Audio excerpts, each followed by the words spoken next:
U.S. Bank Cougar Coaches Show on the Washington State Sports Network from Learfield IMG College. U.S. Bank. Put your trust in a bank that's been focused on serving the people and businesses in Washington and all across the country since 1863. That's U.S. Bank. Equal housing lender, member FDIC. 30 seconds.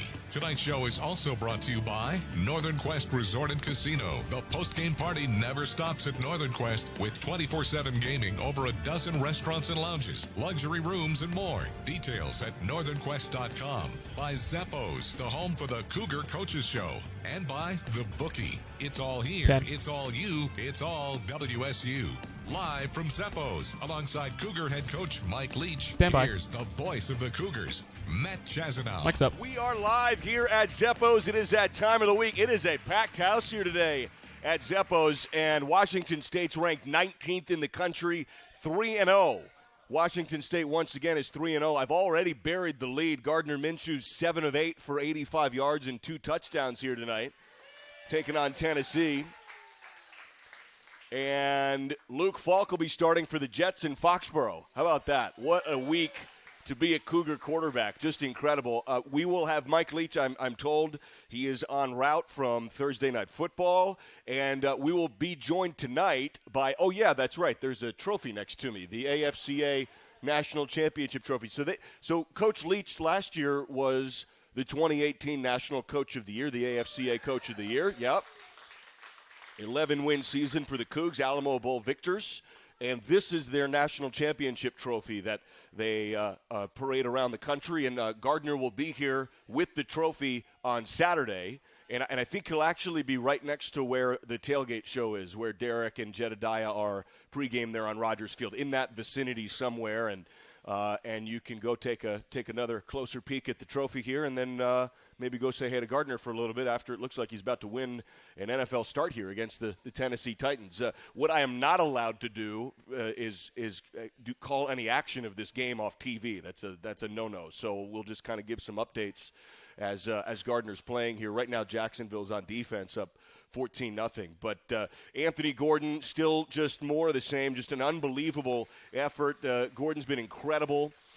Washington State won 31-24. It really wasn't that close late. It was 31-17. Not to discredit Houston's effort. They played really good ball. They're actually playing right now.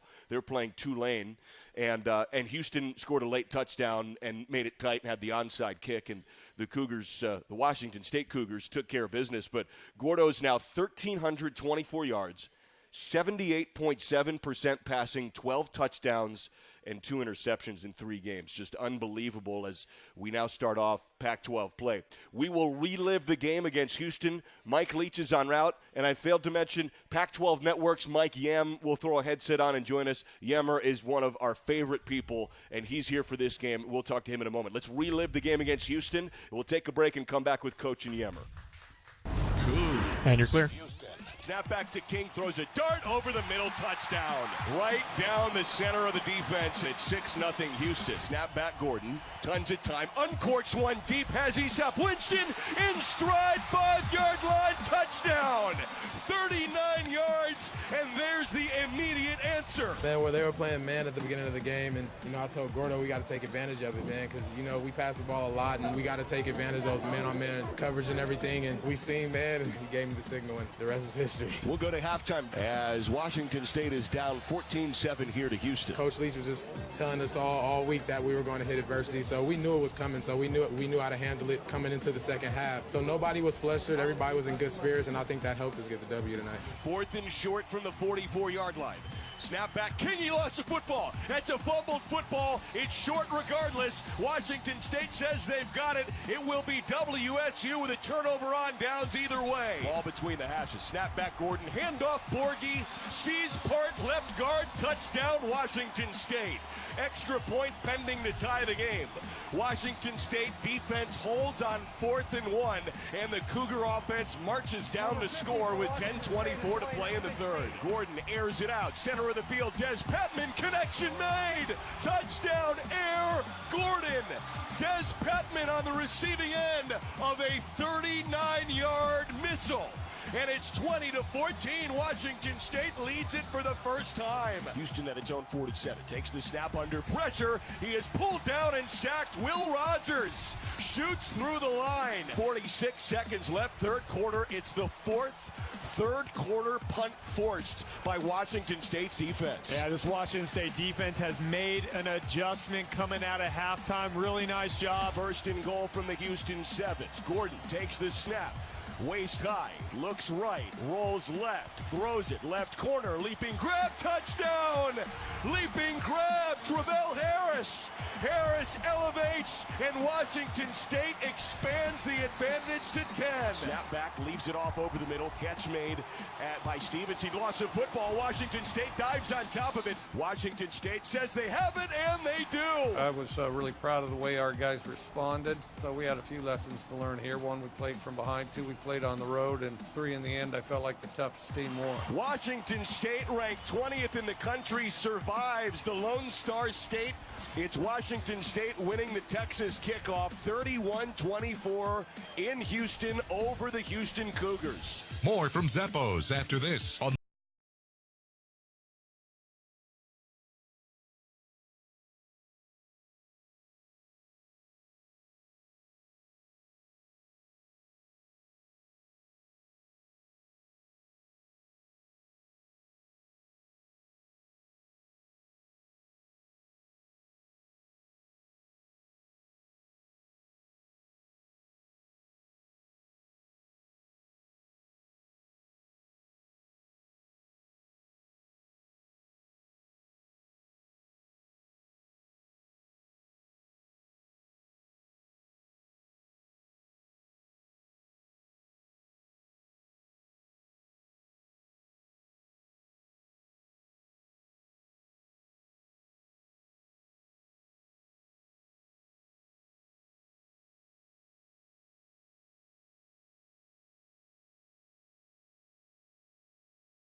one 866-268-4825.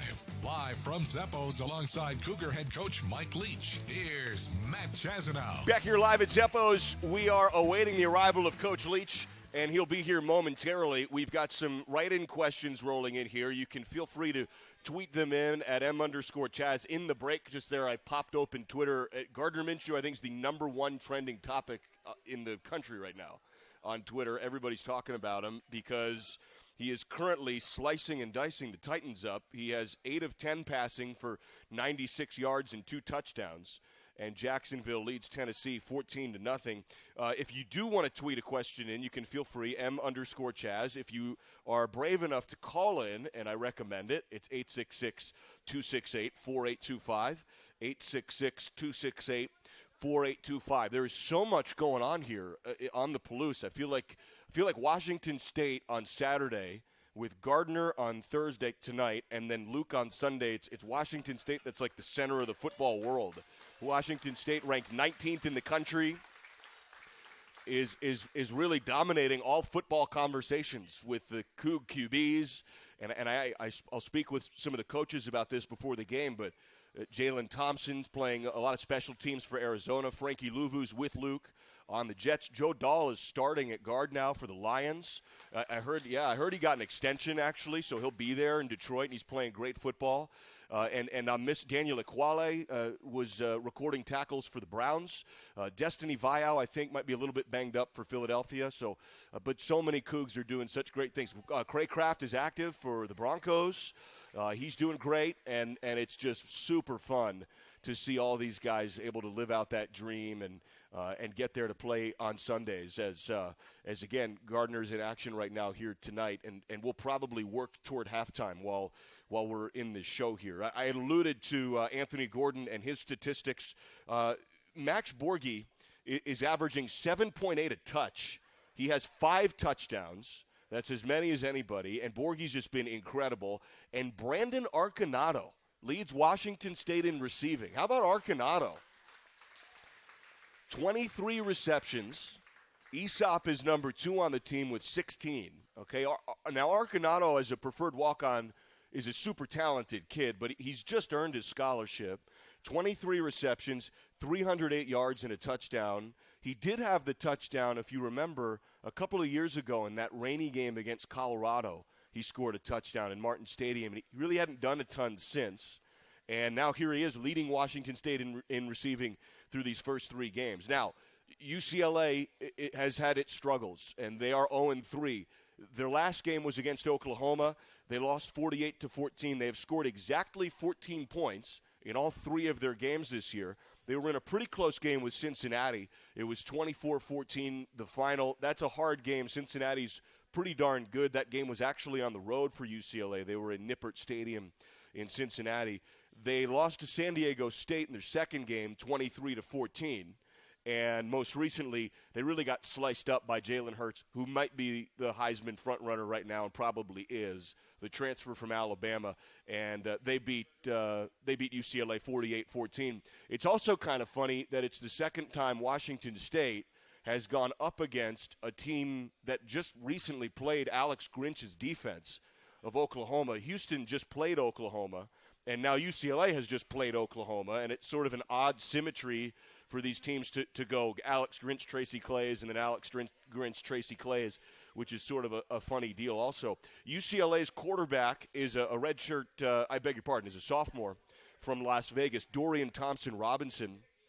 And their running back, Joshua Kelly, was actually a UC Davis transfer.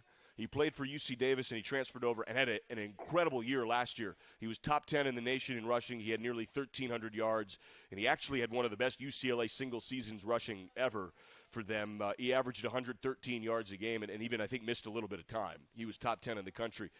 He maybe isn't quite right. We'll try to get to that. He hasn't played a ton this year. He's been behind Demetric Felton. Felton's pretty good, too. But Felton has led them in carries. They've split almost 50-50. Felton's been up by 5 carries in that one. Right now, believe it or not, it's Cal at the top of the standings. They're 3-0 overall, but they're 1-0 in the pack because they beat the Huskies a couple of weeks ago now. Yeah, and absolutely. And USC is also 1-0 in the pack. They're 2-1. They just lost to BYU in overtime most recently. They play a short week game against Utah this week, so that could prove to be a pretty important game for the Pac-12, USC and Utah. We will tell you what, I'm told Coach Leach will be here any moment now, and he is here, so he's walking up right now, so I'm not going to take this break. Let's tell you what, let's take the break right now. Let's get Coach Leach settled in, and we'll have more time to talk with Coach. We'll take a break, come back. Coach Leach is walking in right now. Be right back. Last week, my wife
This is the U.S. Bank Cougar Coaches Show. Give us a call on the bookie call-in line at 866-COUG-TALK. That's 1-866-268-4825. Now, back to the show. We are live here at Zeppo's. Coach is with us.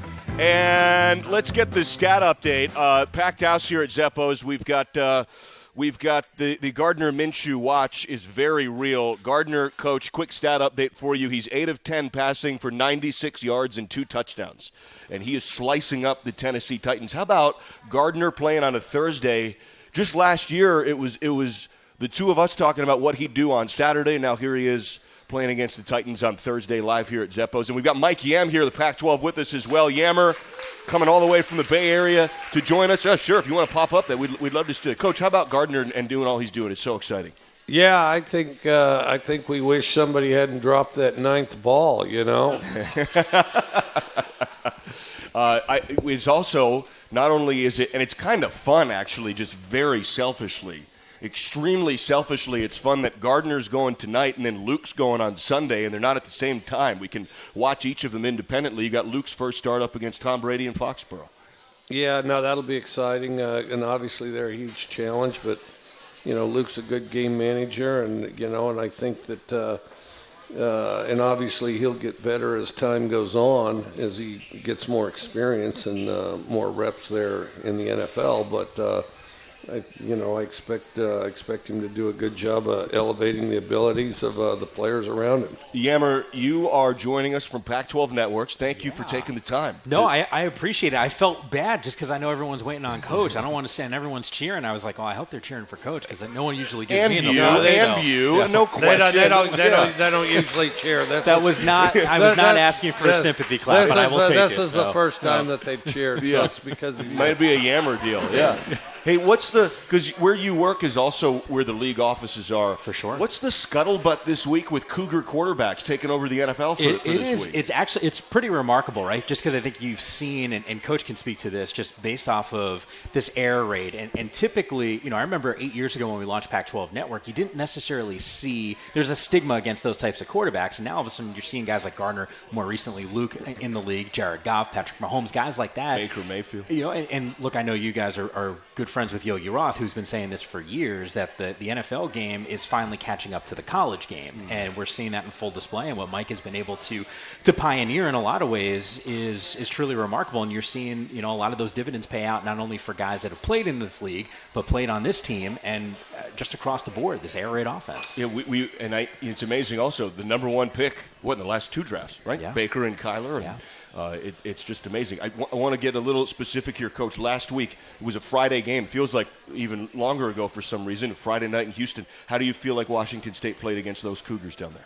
I thought we had a pretty good second half. We want to have a complete game this game, because we need to improve this week. But I thought we were ratcheted up pretty high that first half, and everybody's wanting to get a little extra, do something extra, and, went into that big old fancy stadium that our guys had heard of and never seen. Of course, in Texas, they play, they'll play preseason games in there, and they'll play playoff games in there, so those cats are a little more familiar. And then, of course, Houston was fast like we thought they'd be. They're fast guys that are hard to keep bottled up, and but then as we started to sort things out, I thought we did a pretty good job of keeping track of them.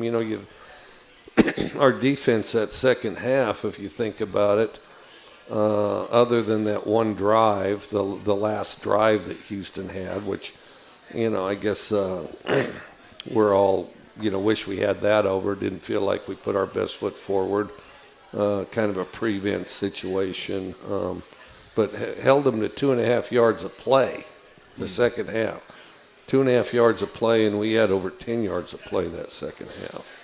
Derek King, as I was kind of prepping through the week, getting set for the game, I didn't realize the year he had last year was equaled by only Mariota and Geno Smith, and he tied Tim Tebow with 14 straight games passing and rushing. How special was he to try to, when you saw him on the sideline finally in game action? How good is Derek King, Coach? He's real talented. He's bigger than I thought he was, and because I just seen him on TV. Because he's a solid guy. He's kind of a solid guy that is every bit as fast as you'd think. Had a little more power when he ran, I guess, than expected. And then, you want to force him to pass it. But the thing is you've got to keep track of those receivers for a long time because he can keep it alive back there. He actually is on right now playing Tulane, and they're up by a couple touchdowns. 4 forced punts in the third quarter by the Cougar defense. The halftime adjustments by Tracy Claeys have been great. Oh, yeah, I think he does a great job of that, very even-tempered. He, one thing that Tracy does real well, because a lot of time, defense, you're hitting all the time and slamming into stuff all the time, and sometimes those guys can get kind of emotional, as far as, just intense. But, he's able to be very clear-minded when it's all going off, and which I think allows, our team to stay settled down and also to adjust. Now, one of the things, and I'm going to switch gears here a little bit, because you're here, they brought the national championship trophy for you as well. It's not usually here, yeah. So we'll take it. Yeah, the beautiful crystal trophy. So the AFCA, Coach, you were the AFCA National Coach of the Year last year. Congratulations again. And so they're here on Saturday, absolutely. They're here on Saturday. It also dovetails particularly well with Gardner being a Thursday game. He'll be here Saturday with that trophy on the field. And so, Yammer, thank you for helping coordinate. Look, I get an applause, so we bring props. I guess is what it comes down to. And we'll get the physical prop with Gardner in attendance on Saturday. And apparently now they've got this whole camera deal set up. You heard you're coming, and so it's a radio show. I wish I was more prepared. I would have worn my makeup, which I have. Well, in my other bag, I'm glad you asked, because I heard that you guys share hair care tips. I heard that's kind of a thing between you two. I don't know who calls whom, but somebody copies somebody with the hair products. Well, let me just tell you this. The first time, and Coach won't remember this, but the first time he came on Pac-12 Network when we launched, we did an interview, and the way it's set up is Coach or any of the coaches or players who come and do the interviews with us, they can see us in studio, and it's not always the case. Usually, most times, it's just the one camera. So Coach was listening to us having an off-air conversation. It was about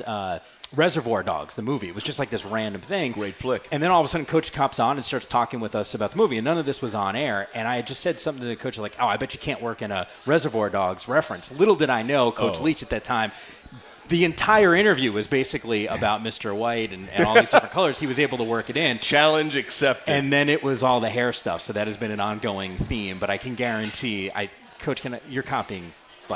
I'm copying his hair right now. Yeah. I'm just glad I still have it. How am I doing? I think it looks great, Coach. I think it looks great. We could take a poll or something, but I don't think you need to. I think it's fantastic. What we do have is a ton of questions here from folks, and there's a bunch on Twitter I'll get to as well. And these are just kind of rapid fire, Yammer. So I tell everybody here, don't kill the messenger, and sometimes they're anonymous. Okay. Gardner this week, I'm just going to get right to the good stuff.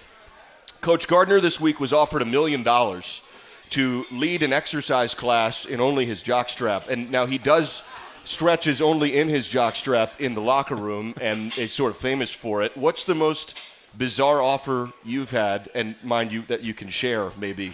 And I appreciate that question. That's a great question. You don't mess around. I don't know. We just get right to it. Well, it's a great show. Yeah, we try. Gardner says if you do what you love, you never have to work a day in your life. One time, I think I've told this story before, and these were her grown-up kids, and there's this big, huge lady, and they're laughing as they come up. They brought this bra up that you could stick a volleyball in either side. And they said, would you mind signing our mom's bra? And mom's back there in a T-shirt, and she didn't have a bra on. Amazing. And she's kind of embarrassed and laughing, but like seeing her kids having a good time, I guess. And So yeah, I signed it. Somebody's got a great big bra with my signature on it. Amazing. Oh, that's Can incredible. I just throw something on that story? Like, are the kids really having a good time if they're bringing mom's bra That's a up? great question. I don't know that I don't know the answer to. Okay, Coach, it's the 100th year anniversary of the Sigma Chi fraternity at WSU Saturday. Congratulations. Yeah, there you go. John Wayne went to that fraternity. Is that John Wayne's fraternity? Is that right? There yeah, you go. because all the Sigma Chi's will make sure you know that every time. Nice. Oh, no, Sigma Chi's will make sure you know John Wayne went to their fraternity. Amazing. In celebration of this 100-year anniversary, they purchased 300 tickets to this football game, which is fantastic. That's awesome. What happens in the stadium when there are 300 old frat brothers reliving the days back in Martin Stadium? What do you think? You got to saddle up, you know. I mean, because they'll be having a good time up there, and of course our whole stands do. So it's and I've said it before, it's like the college football version of Wrigley and Fenway, you know. Amazing. Okay, so I am getting word. We do need to take a break. Unfortunately, we have to take a break. Tons of questions left. Lots rolling. Gardner's in action. Also, by the way, our new head basketball coach, Kyle Smith, is here in attendance in Zeppo's. Basketball practice starts in about a week. Ecstatic to get that going and get rolling there. We're going to take a break. We'll come back with Yammer and Coach Leach live here at Zeppo's. At Boeing,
Across the country since 1863. That's U.S. Bank, equal housing lender, member FDIC. Back here live at Zeppo's, we are talking football, talking all kinds of things with Coach Leach and Mike Yam. For the world's most refreshing beer, 21 means 21. Celebrate responsibly with Coors Light. Coors Brewing Company, Golden, Colorado. Gardner is in action. Jags are on defense right now. And Yammer, Gardner's 10 of 12, 105 yards, 2 touchdowns. I mean, you can't make it up. It literally is the most Gardner Minshew thing that could ever happen. Like, this whole entire story. I mean, can you imagine, like, right now, he should probably be, like, charting plays at Alabama. In Tuscaloosa. Like, legitimately, that's what he was going to do. That was the game plan. And then Hurts leaves, and he leaves anyway, and the whole deal. I mean, you can't make this stuff up. And, it's not even like he's just getting, like, a game check on Sunday. Like, the dude is actually balling now in the NFL. It's crazy. I still can't. I'll never get over for the rest of my life. I'll never get over the fact. For years here, I heard Luke Falk's hero is Tom Brady. I heard that 4 years. Now it's the matchup. He got drafted in the same spot. Yeah. He got drafted that in and of itself is incredible. And now his first start is against Brady. So you've been here. We were talking about this earlier. 5 years This is my now. fifth Season. season. So in 4 years, you must have either a story about one of those quarterbacks. Oh gosh. Not to put you on the spot. Yeah. I feel like there might be a more appropriate question. Probably. Yeah.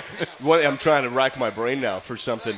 The thing about Luke always was it was just very consistent. Sure. It was always, kind of amazingly so, because that's really hard to do, actually, especially as a college kid. Yeah. It was not up or down. And Coach, is that fair to say that we've got the jerky here, by the way, wow. Coach? Yeah, Lynn always comes through. Luke Falk was incredibly consistent day to day. Pretty even keel guy, right? Not up, not down, just kind of boom right along the middle. Yeah, very consistent. Great student of the game, almost to the point where you try to loosen him up sometimes. Right. But he had a really fun, dry sense of humor, and all the players liked having him around. And he was, they joke around with him, and so it was kind of cool because he was kind of top guy, but would hang out with all the linemen, that sort of thing. Saw him come out a lot on Thursday Night Football, which is when the younger guys play, and he didn't have to do that. He'd come out and support those guys. He did the fanny pack at the San Diego Zoo for the Holiday Bowl. That was crucial. He went. How do you feel about fanny packs? Because they're allegedly back. I don't believe that. I actually like them. I'll take them to Europe, depending how much stuff I'm carrying around. And then, and all these, so all of a sudden somebody says, something's not in style. I don't care about their little old style. But the thing is especially back when you'd have a camera where you had to carry a camera where it wasn't your phone, fanny packs were great for that. But do you need them with cargos? Do you know? Because I know that is not why as bad, but right. but they're good for keeping pickpockets out of the way because you keep them in front. That's a good point. And so if they get too close, you're ready to pop them before they get into the Smart. Joel McDade on Twitter asks 2 touchdowns so far just this game for Gardner. What do you think his ceiling is in the NFL? How good can Gardner be? Well, I think he can be really good. I think he can be a starter and play for a while, and because he is an inspirational guy. Okay, let's roll through, and thank you, Joel, for your participation. And Yammer, if you want to be the messenger on these, please feel free. Sure. So I'll hand you some of these, and let's see. I just want to avoid questions that I'll have Mike talking about someone's bra. Yeah, well, right, we've been there. Incredibly, we have been there. Why don't you rifle one of those off right there? Okay, I think I know the answer to this one, but I think it's worth asking. Do you consider yourself a strict father or a bit of a pushover? That's a good question. Kind of depends. I mean, I got I got some no-fly zones, but what's the biggest but pet peeve then? I'm reasonable, and the other thing is as I've talked to other folks, there's quite a few things that bother some people that honestly don't bother me that I'm not very conscious of. I mean, some kid come in wearing some goofy thing. I mean, like a fanny pack. Oh no, you're cool with a fanny pack. Yeah, if they have a fanny pack, I don't worry about that. Or I don't know. I mean, but I got to be honest. And part of it's because of their mother, Sharon. She did a great job as far as, they were very even-tempered kids. I mean, they weren't as challenging as I was as a kid or several of my brothers and sisters. This is a question that, out of context, maybe boring. In context, I don't really know the answer to this. What was your number when you played in high school? And did you care? Were you one who had an attachment to a certain jersey number, or do you care about jersey numbers? I know some players actually feel really attached to theirs. Did you? I only moderately cared. If I remember, I'm trying to think. I was 34 and 88. Okay. All right. So actually, that's pretty. Did they have any meaning behind them, or was it just kind of? No, not really. Okay. Post-game party never stops at Northern Quest with 24/7 gaming, over a dozen restaurants and lounges, luxury rooms, and more. Details at northernquest.com. We are up against it. We'll take another break. We'll come back here live. We are talking with Coach Leach, Mike Yam of Pac-12 Networks, Packed House. We're live here at Zeppo's next.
This week's game with the Coors Light Opponent Preview. Coors Light, the world's most refreshing beer. It is that time of the show. We talked to Coach about the opposition a little bit here. Washington State takes on UCLA here this weekend, Saturday. It's a Saturday night kick in Martin Stadium. It's an anthracite out. It will be everybody clad in dark gray, and it will be the Cougs against the Bruins. Again, Gardner Minshew is in action. He's 11 of 15 passing for 111 yards and 2 touchdowns. Bruins have struggled out of conference the last 2 years, but Cincinnati and San Diego State aren't bad. Jalen Hurts was just a little too much, wasn't he, Emmer? Yeah, no, I think that's probably a good way to describe it, but you're right. I mean, I think at this point when you look at UCLA and what we've seen from them, I don't think people realize the road game against Cincinnati had an opportunity, at least in that first possession, to go and put up points, either 3 or 7 DTR fumbles in that matchup. But look, Joshua Kelly, their best offensive weapon, didn't play in that game. Theo Howard didn't play in that game. Darnay Holmes also didn't play in that game. And those 3 dudes, except Kelly played in the second matchup. But the point is, it's been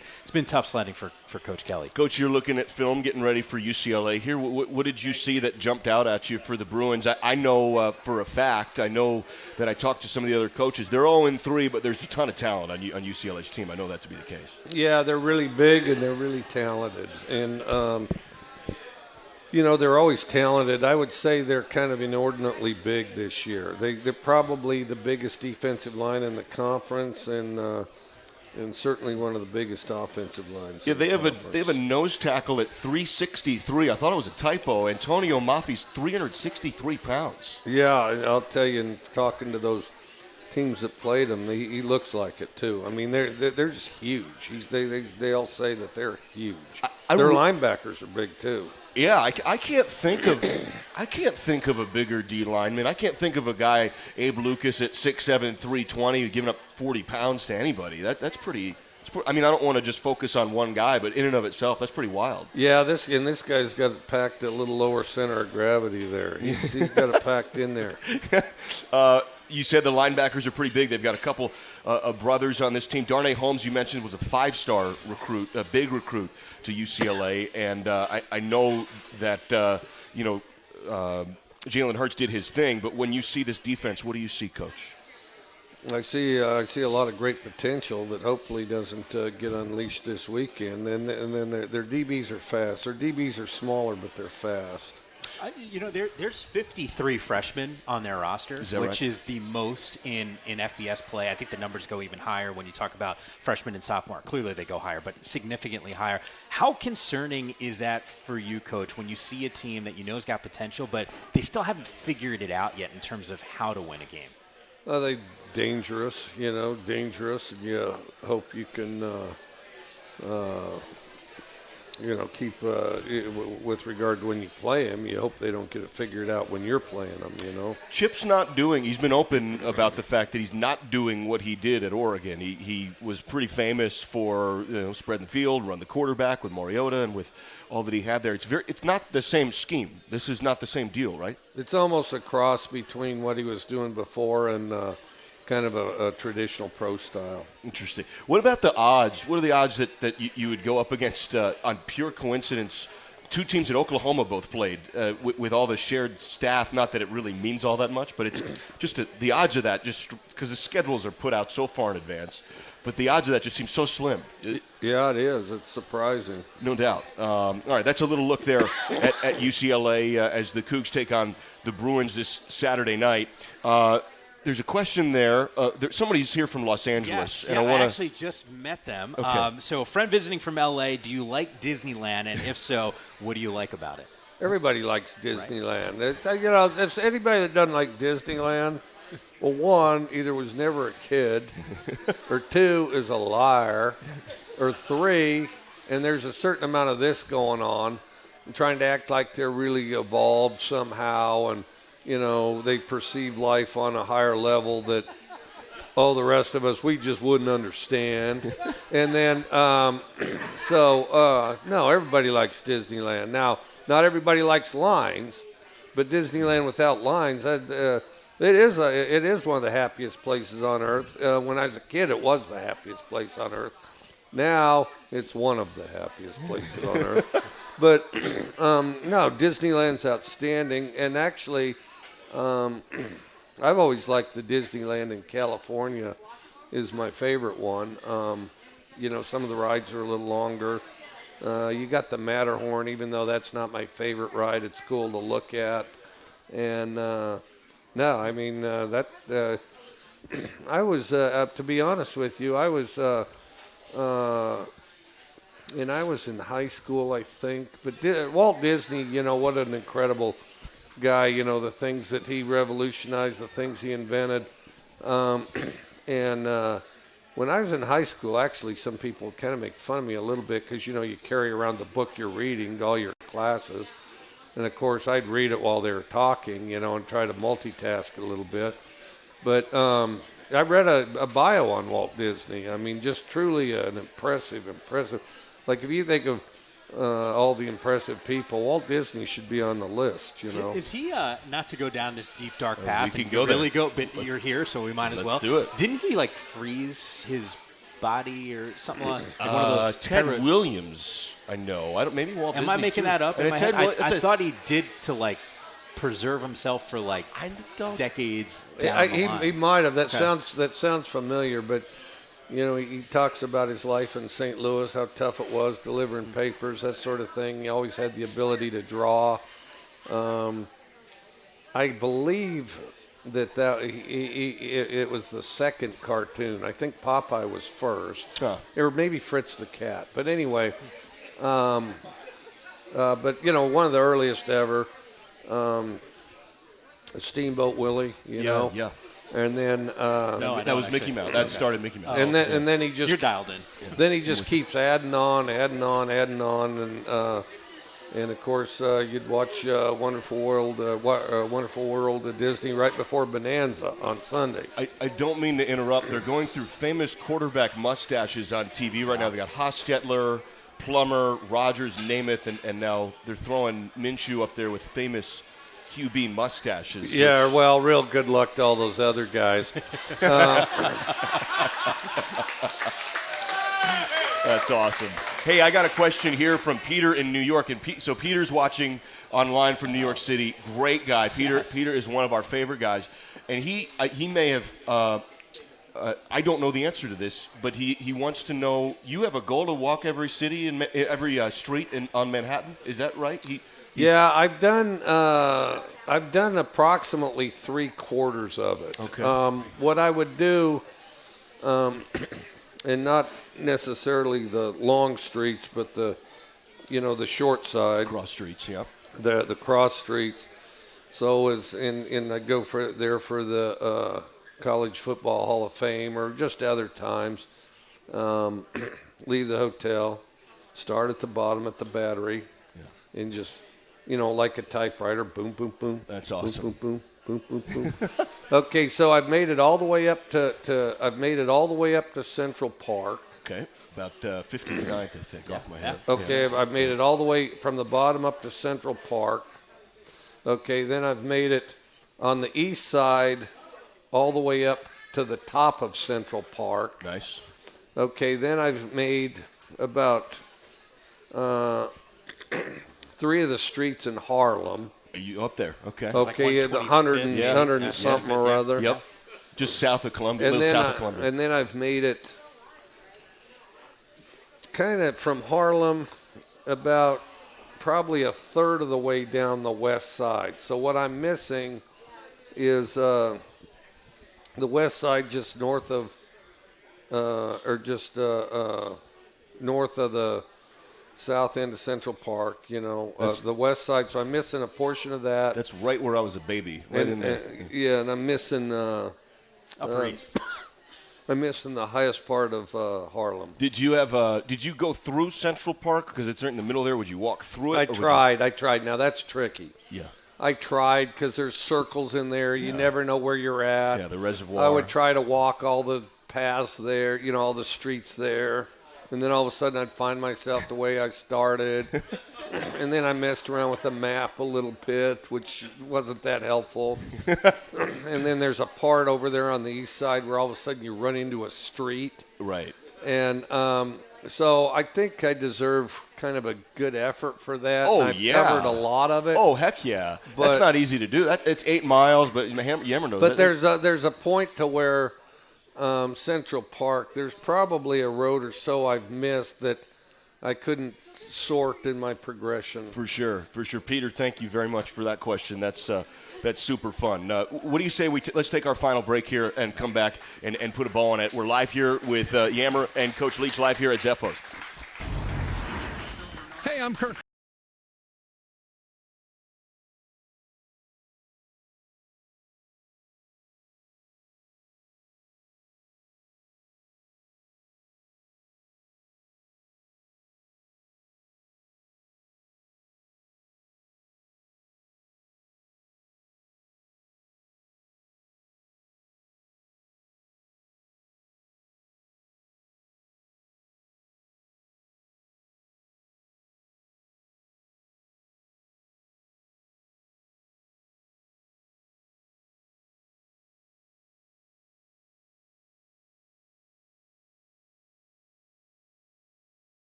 Cougar head coach Mike Leach. Here's Matt Chazanow. Back here live with Coach, and we have stolen Mike Yam from Pac-12 Networks. We have taken him and thrown a headset on him and put him to work.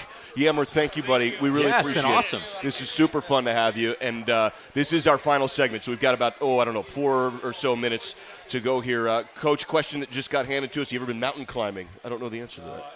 Oh, we got to get the mic popped. There we go. No, I haven't been mountain climbing. I've walked up and down mountain after mountain. I hiked to the top of my to Mount Whitney with my brother-in-law Charles, all in one day, which that was a long trip. But as far as actually like climbing ropes and all that business, I haven't. Yammer, I'm going to put you on the spot here. I have not been mountain climbing. Well, right. There is a right answer to this. Give us a little preview, prediction, maybe, if you will, of Saturday. What do you say? Well, look, I mean, number one, thrilled to be here. And I know all the Pac-12 Network crew, as we're getting set for Saturday's show, we're anticipating, I think, the more and more I talk to our analysts, and I know Coach probably doesn't want to hear this, but UCLA hasn't shown right now that they can win a game, especially on the offensive side. They've been outscored 34-7 in the first quarters of games so far. I mentioned that youth with 53 freshmen. It doesn't seem like they've been able to handle a big-time punch from a team. We've seen what Washington State's been able to do on the offensive end the last couple of years, and look, I think the breakdowns are probably going to occur at some point for UCLA's defense. I think it's just a matter of time. So I have a feeling that this thing might not be all that competitive late. Well, we've got ourselves an anthracite out, Coach, so it's going to be the stands will be that dark gray kind of coal color in the stands, and it's going to be really fun. It's packed house. It's sold out. How much of that I mean, you got to be aware of it to some degree, right, Coach? I mean, it's impossible to black everything out in your mind, right? Some of this stuff kind of seeps through. Or are you just totally locked in there on the sidelines? I'll probably notice it then. You know, I don't remember what our uniforms were last week, to be honest with you. Right. In the anthracite, the players really like it. Well, the fans will be. I don't dislike the anthracite at all. But my favorite uniform is the red helmet, the red jersey, and then after that the pants, either white or gray. Yeah, I don't care one way or the other on the white or the gray, and then the white helmet that's so shiny that looks like it's made out of liquid. That's really an outstanding helmet. That's cool. That icy white. But yeah, all our uniform options I think are pretty good. And that's the players in anthracite. Apparently, they like that.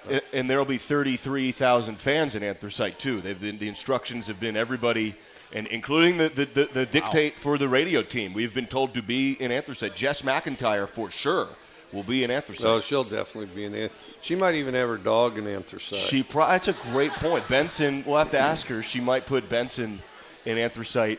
For sure. Do you guys enjoy those halftime walk-off interviews as much as we do with Jess? Oh, it's a whole deal. We've talked about. We've had Jess on this show call in, talk about it.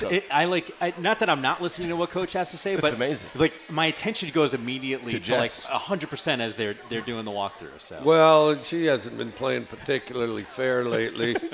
She's got a lot of preemptive strikes, getting in position. You know. Well.